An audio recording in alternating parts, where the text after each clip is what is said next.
they do analysis based on professional what ideas and yeah emotional. No more answer to the coach you to the form for Debbie and I make us say goalkeeping a department one and where is sensitive.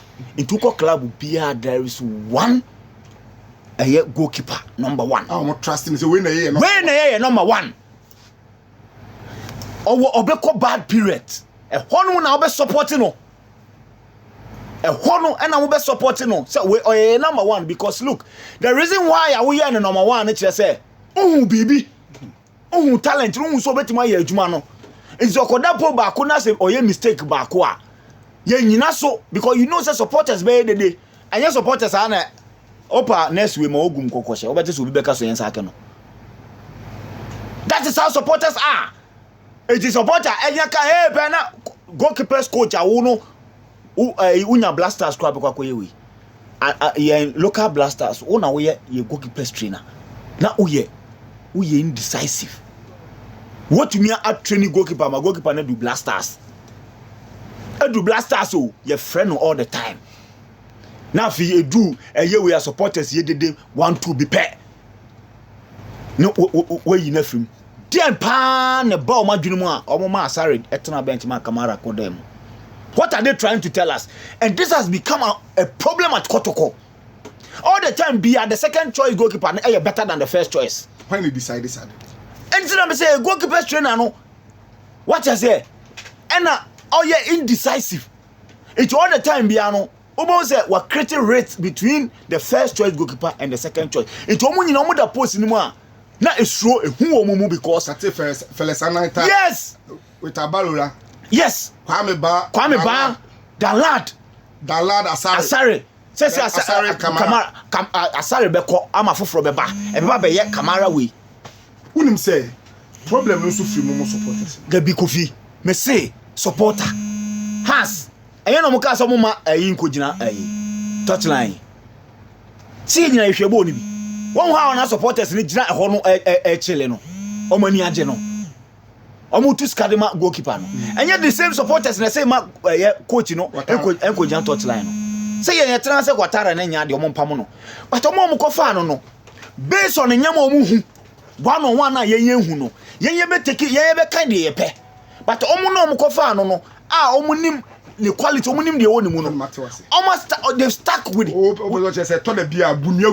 Yes, as a leader sometimes the beginning when number one when first choice goalkeeper it most supporting no and Sanchez Chelsea supporter opo them then abe omo ko tu na free podi mu omo take decision say Sanchez etumi ye den epike ne form na nyama akuyia eye omo na omo take decision be proud say no we took the right decision aditi na ye de bia ye ni goalkeeper nya problem. Look at Danlad, the investment aye or Danlad mo Danlad etumi rise ya to be call World Cup na jaw she ho etietie nsem hunu nkwasiasam otietie o say we dem o kira na we akoda 2 matches na o kira we akoda 3 matches eti goalkeepers no they are working under serious pressure because onim say me kokoye mistake to e bia say a healthy competition anya healthy the why no anya healthy Kamara no or your second choice mo kasa na mbeka chesa Asare na your first choice Asare your captain Asare in prior and Asare enko blast national team a was Asare dem ade ma mu to be taking of results be ebedi kan ba bia. Yes, because a team sports ade a wugira so the analysis a wugira so e de ne eye o captain e ka so na e number 1 no sa analysis ni ntwam sa analysis ni nye bogus. You took those decisions and brand now second choice goalkeeper na meboa.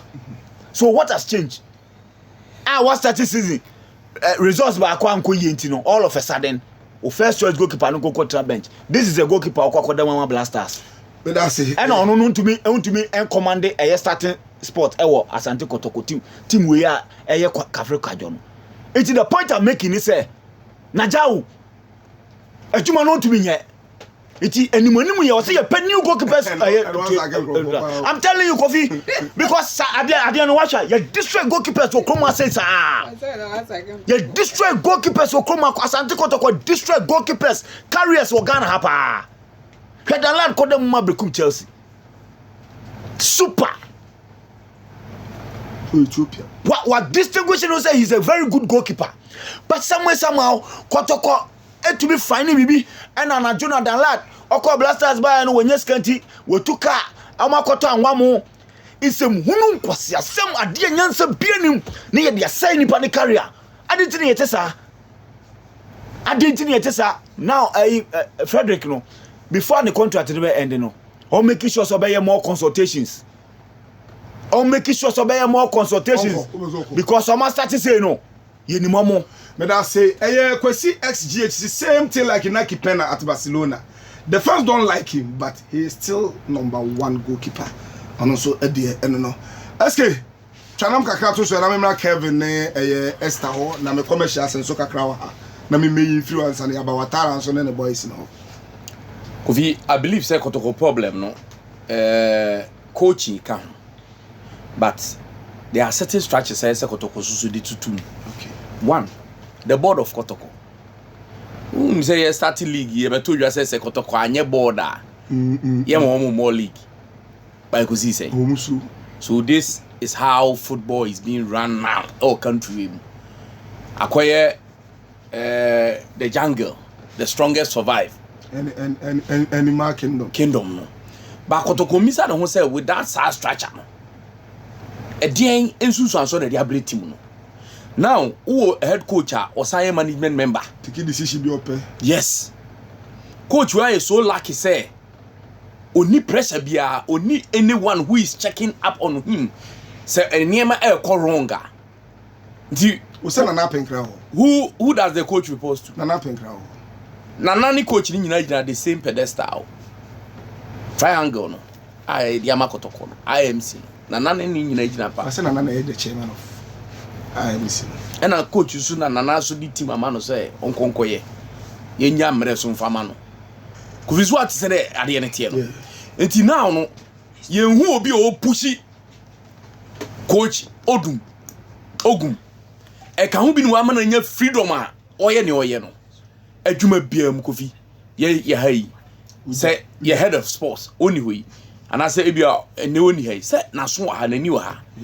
Ye ko wayward obetre. That is how you should be. Your head is so ko wayward obi won the top on so betre no. Say the bear ma checks and balances abana efficiency so aba system nim. Because now coach Ogum no I so lucky Kofi or I say oni hweka oni bibia on Kotoko coach o freedom. If you say Kotoko ba even in the league as we speak now he's the only coach of freedom. And yen trance ne yen sese matches awabo enye too early so early ni den last season ade na nko yie ngira say early say ade na waye bi enti coach Ogum ne de me de mi nyaaya a Kotoko hene yentunefo me de me ka gum frema mu ni say Nana mfa na esi form na Kofi structures nya adwuma eya adwuma a obia be hu ne level one point board sa obia be hu ne level one point see ama obia ya adwuma de ne eno na nam so ama supporters ni mu di mra ahye omo nsam a okay say omo 2 matches na nko yi a ye ba be soja ye soja omo say du mo beko yes ye soja ne pe ewo media nim ye start kasa coaches no omo e confused supporters mo fa we enkodam no omo de na kodam so ye han mo as coaches for what if you can't take decisions for your supporters to enjoy team no now supporters ni momu na wa chire na e ba be chire wo e kwan a won fa so new players ni internal camp ni ade ade for we body ya ene na wo lose dressing room wo lose everything so I was say yes sake wa na say one say so ja adwuma na to no obi be to aso because now Kotoko gradually Kofi adani ordinary team. When was the last time we saw Kotoko got 10 games unbeaten our league in him? When was the last time? Okay. Kotoko has omo lusu omo status omo Ghana ha watara ye ote hasi hey o wini o de ese we wini o de ubehu de ebesi the next 2 games I can't remember Odi o Kumasi. Mo tenase Kotoko ye signings. Mo so want to the best players in our system no mu nyina. Chairman so be di ho adan. Na say no cry. And no cry. But ade no. O coach asan. Coach on Samba Uneru. Who players say? Kevin, 2 matches Kotoko. No one can convince me Ogum is a bad coach. No. No one. He's not a good manager. Or you good coach or a bad manager. Ghana league na airborne. League ya airborne ya can was it. Past winners say the whole league in him. Coaches na say. Bashi Refo. Pakwesi. And Pakwesi go nyi bi da. Pakwesi o je way. On do afako to kwa nyi league. Debi. Okay. Why will you tell me he's a bad coach? But there's a problem. Listo or Kase, Kotoko, Oma to the best players, but Omanya the best team. There is difference between you having the best of players and you having the best team. It was bound to happen. Kotoko games on Omo, you know, Misha one go pay. Internet chess are that Kotoko and Shegun, Omunjimi really. Debbie, Omunje 2 goals. Esa watala ko. And the Oshe goals no so more no. Omubo game now no play free. Tumana na ebeshe. I'm one prante mo. O play free mu. So prante mo, se go fu prante mo wa mo anwi. Okay. Hwe, ma menka asem ba konche. In as much as I believe Ogum is a good coach, he should be able to also manage some things well. He's a friend. Kofi Yoni. Abrante na a friend. Cheba phone in the Kotoko setup. When you play this Cheba phone. No, na uchi. Na dia. Ye wo odaga ofi wa fa ba no. Chedwamna no. Chedwamna. When you play intimate Kotoko nso de mpanifo di ngwa intimate. Na se Kotoko ne mpanifo ti. Intimate. Edri obobo yo mpanifo. Okay, Dixon Afwa. Dixon Afwa for Real Masters was 4 goals in 5 games. Oye Juma pa. Oye Juma pa. Unim. Ohe no. Ohe boy yo mo fa ni free Legon City si. Tinedu. Obanyi Tinedu. Ohe ono. So obo Tinedu, obo intimate. Now obo Chejam na kanwa. Do you know what you are doing? You expect now was abo Abrantia the free Olympics. Hey. Rasta guy. Yes. Emmanuel Entry. Yeah. Obo on so. Do you know you are playing the best of me, but Mamika Asamba control all these players you are talking about. You're one of the guys in the team league and experience or and on more idea sa players ama Kenya mo Baba Yara started league in Bo Pride and Wakwaba. There are games when you are playing, you need players who can unlock defense. Okay. What can Stephen Odru? Yeah. Kofi, are there any difference between Stephen Odru, Joe Louis? There were games we watched at Baba Yara. Which was a game where the ideas one pass be. I'm telling you. Joe Tegu. I'm short. Hasofu. These are guys, we were seeing they were doing the job. Kotoko midfield and in everything.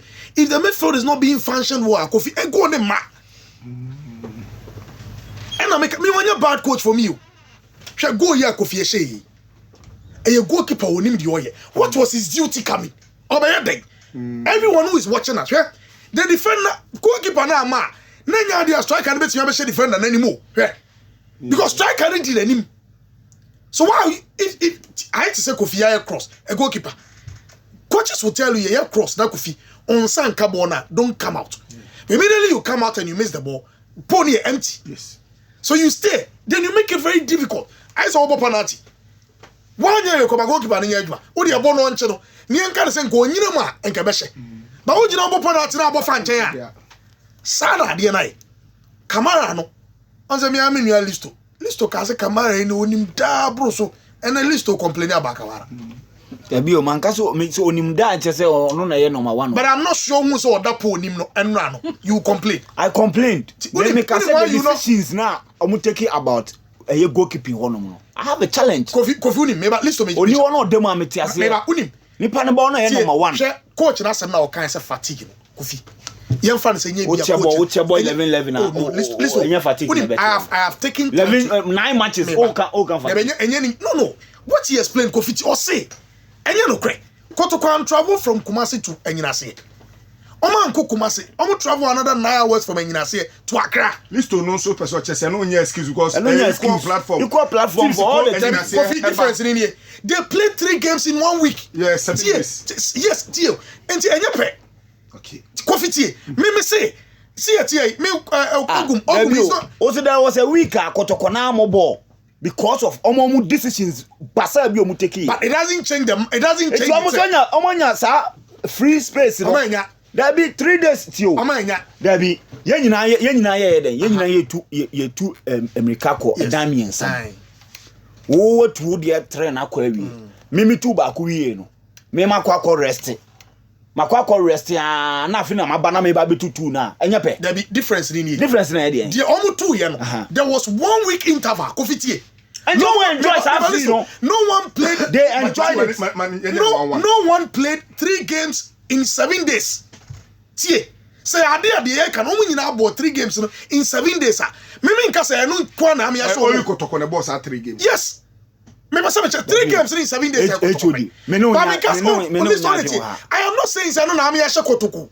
But I'm saying say don't I mean fan say you can enter. Anya no kre. Oh, I did. Anya no kre because traveling but no kre say omu 2 kwan na was kwanya. Enter na make say yes. But me mean say no na Kotoko from match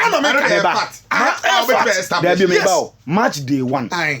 Match day 1 bepem match day 9. Obi abo 9 matches. Na 1 week na dedam. Yes. And I will say Ubekwa Bruchiri. And I will team no majority ne tena ha. Oma mobo.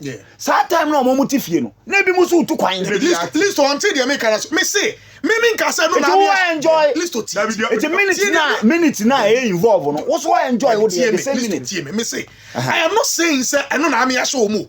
But I'm saying say it's also a fact say sir akwantu na all can no kra.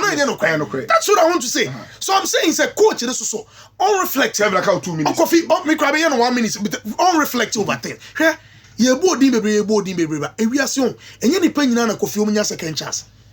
I think say with another opportunity a coach enya no on say last season a few teams any ever ma kwan say players also need to be no omunya adwa mo nkwa fa ward your open. It's yes I know when you na Kofi amfa. Don't expect supporters in the bay DB. And to coach in your mind because the next game against Bechem. Pressure no. If they lose the match against Bechem, yes. Or lose no against Bechem. The next game over right after that they'll be on the Nations FC. And you've seen what Nations FC is doing. No say can boost our nations for no. Kofi unim away clubs this year league no. The all born one more the power away omo. Na omo ne baby any go stars. Obo omo bi team be fa draw. But obo wa the likelihood you pick 3 points also.